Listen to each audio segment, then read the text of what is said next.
कुछ राज वक्त के साथ मिट जाते हैं और कुछ वक्त को ही डरा देते हैं। कभी सोचा है अगर समुद्र के बीचों बीच एक जहाज मिले, इंजन बंद, रेडियो साइलेंट, खाना टेबल पर रखा हो, लेकिन एक भी इंसान ना हो। आज की कहानी एक ऐसी ही शिप की है जहां 30 से 40 लोग, शिप का पूरा क्रू मारा गया, पर किसी को पता तक नहीं चला कि उस दिन शिप पर आखिर हुआ क्या था। जिस शिप का नाम सुनते ही इन्वेस्टिगेटर्स भी चुप हो जाते हैं, एक ऐसी मिस्ट्री जो कि आज पूरे 77 साल बाद भी अनसॉल्व्ड है। हेलो, नमस्ते। वॉच टावर की इस वीडियो में आपका दिल से स्वागत है। फरवरी 1948, साउथ पैसिफिक ओशन में एक समुद्री रास्ता, द स्ट्रेट ऑफ मलक्का, जो मलय पेनिनसुला और इंडोनेशिया के सुमात्रा आइलैंड के बीच लगभग 900 किलोमीटर लंबा और 250 किलोमीटर चौड़ा एक नैरो पैसेज है, जहां से हजारों की संख्या में जहाज गुजरते हैं। वह एक आम दिनों जैसा ही दिन था, जहां साफ मौसम में हल्की ठंडी चलती हवा और शांति से बहती समुद्री लहरों को साफ सुना जा सकता था। उस दिन नेदरलैंड, अमेरिकन और ब्रिटिश जहाज एक ही वक्त पर सफर कर रहे थे, जब अचानक सब जहाजों को एक ही मैसेज मिलना शुरू होता है, जो कि एक कमर्शियल कार्गो शिप जिसका नाम SS औरांग मेडान था और जिसे डच मर्चेंट शिप भी कहा जाता था।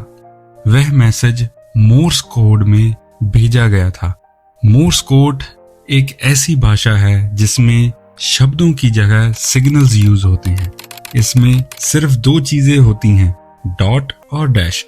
हर लेटर का अपना एक पैटर्न होता है, जैसे कि A होता है डॉट डैश, B होता है डैश और 3 डॉट्स। पुराने समय में जब शिप्स के पास रेडियो या फोन नहीं होते थे, तब टेलर्स मोर्स कोड के द्वारा मदद मांगते थे। इसमें मैसेज भेजने के लिए रेडियो ट्रांसमीटर भी यूज होता है। जब ऑपरेटर की दबाता है तो रेडियो वेव्स जनरेट होती हैं। ये रेडियो वेव्स हवा और समुद्र के ऊपर हजारों किलोमीटर तक सफर कर सकती हैं। इसका सबसे बड़ा फायदा ये था कि मोर्स कोड बहुत कम पावर पर भी काम करता था। इसलिए जब शिप्स इमरजेंसी में होती थी और उनके सिस्टम्स फेल हो जाते थे, तब मोर्स कोड लास्ट होप बन जाता था। इसी वजह से समुद्र के बीच सिर्फ कुछ डॉट्स और डैशेस जिंदगी और मौत का फर्क बना देते थे। उस दिन शिप्स को जो मैसेज मोर्स कोड के द्वारा मिला था, उसमें सबसे पहले मैसेज था 3 डॉट्स, 3 डैशेस और 3 डॉट्स, जिसका मतलब था SOS। जिसके नीचे और ऐसे मैसेजेस थे जिन्होंने पास चल रही शिप्स के क्रूज के होश उड़ा दिए, और वो मैसेजेस थे SOS from Ourang Medan, we drift. कुछ सेकंड्स बाद दूसरा signal, all officers including captain dead. फिर एक और line, lying in the chart room and bridge, और फिर probably the whole crew died. इसके बाद रेडियो से सिर्फ सन्नाटा और आखिरी मैसेज आई डाई। उसके बाद औरांग मेडान से कभी कोई सिग्नल नहीं आया। एक American ship the silver star rescue के लिए आगे बढ़ती है। जब क्रू औरांग मेडान पर चढ़ता है, उनके सामने जो सीन होता है वो किसी हॉरर मूवी से कम नहीं था। कैप्टन ब्रिज पर मरा पड़ा था, टेलर्स डेक पर बिखरे हुए थे, सबके चेहरे पर पूरे टेरर का एक्सप्रेशन था। वहां पर ना खून था, ना ही कोई चोट का निशान, और ना ही किसी संघर्ष के निशान। और सबसे अजीब बात, उन सबकी आंखें खुली हुई थी, जैसे उन्होंने साक्षात मौत को आते हुए देखा हो। शिप के अंदर का माहौल बिल्कुल नॉर्मल था। कप में चाय ठंडी हो चुकी थी, प्लेट्स में खाना पड़ा था, रेडियो सिस्टम बिल्कुल सही था। ऐसा लग रहा था जैसे वक्त अचानक रुक गया हो। रेस्क्यू टीम कुछ समझ पाती उससे पहले ही शिप के नीचे से धुआं निकलना शुरू हो गया। रेस्क्यू टीम के कैप्टन ने तुरंत इवैक्यूएशन का ऑर्डर दिया। कुछ ही मिनट्स बाद SS औरांग मेडान ब्लास्ट होकर समुद्र की गहराइयों में समा गया। और फिर कभी दिखाई नहीं दिया। सारे सबूत समुद्र के अंदर दफन हो गए। इस पर बहुत सारी थ्योरीज बनी, जैसे कि कुछ लोग इस घटना को पैरानॉर्मल इनकाउंटर से भी जोड़ते हैं कि क्रू ने कोई ऐसी अननोन एंटिटी देखी जो इंसान बर्दाश्त ही नहीं कर सकता, क्योंकि सबसे खौफनाक बात यह थी कि वहां पर मौजूद क्रू का एक कुत्ता भी मरा हुआ था और कुत्ते के शरीर पर भी कोई जख्म या जहर का निशान नहीं था, बस फैली हुई आंखें और जमी हुई दहशत थी। कुछ लोग कहते हैं कि नेचुरल गैस एक्सप्लोजन हुआ होगा, क्योंकि समुद्र के नीचे मीथेन गैस के पॉकेट्स होते हैं और अगर शिप्स उनके ऊपर से गुजरे तो ऑक्सीजन कम हो जाती है, जिससे लोग दम घुटने की वजह से मर सकते हैं। और वहीं पर कुछ एक्सपर्ट्स का मानना था कि शिप पर इलीगल केमिकल कार्गो होने की वजह से सारा क्रू चंद ही पलों में मर गया, जैसे कि साइनाइड या नर्व गैस का लीक होना। पर यहाँ सवाल ये भी है कि अगर जहाज पर गैस लीक हुई थी तो जो अमेरिकन टीम रेस्क्यू के लिए आई थी वो जिंदा वापस कैसी चली गई? उन्हें कुछ क्यों नहीं हुआ?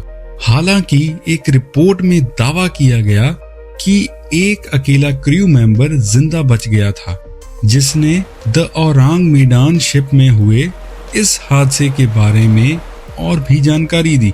शिपयार्ड ब्लॉग के अनुसार जेरी रैबिट नामक व्यक्ति का जिक्र मिलता है।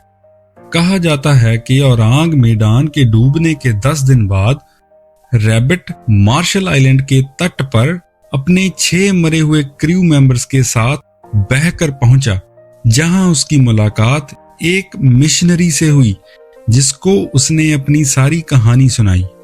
उसने बताया कि वो शंघाई से औरांग मेडान के क्रू में शामिल हुआ था, जहां उसने 15,000 रहस्यमयी डब्बे देखे जो जहाज में लोड किए गए थे, और तब उसे एहसास हुआ कि वो एक तस्करी ऑपरेशन का हिस्सा बन चुका था।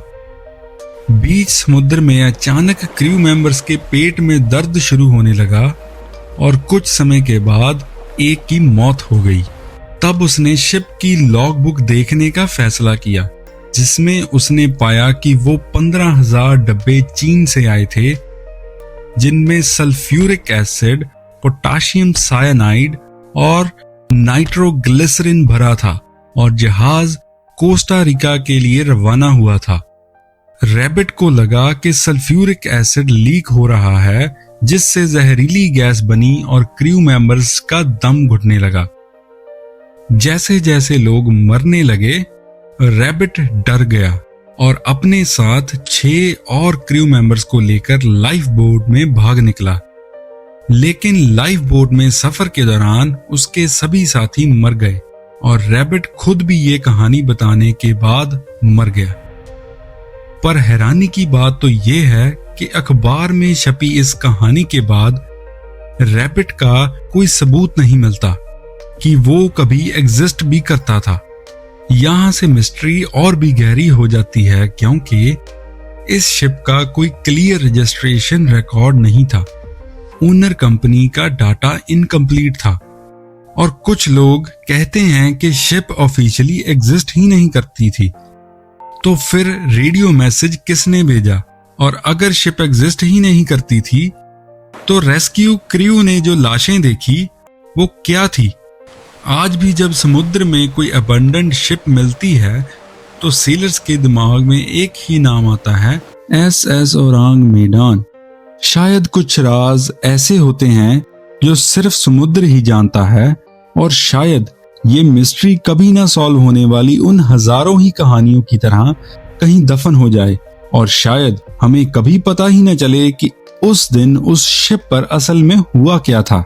उम्मीद करता हूं कि आपको ये वीडियो अच्छा लगा हो। आगे भी ऐसे वीडियोस देखने के लिए सब्सक्राइब करें, लाइक करें और बेल आइकन को दबाना ना भूलें, ताकि आने वाली हर नई वीडियो की नोटिफिकेशन आपको सबसे पहले मिल सके।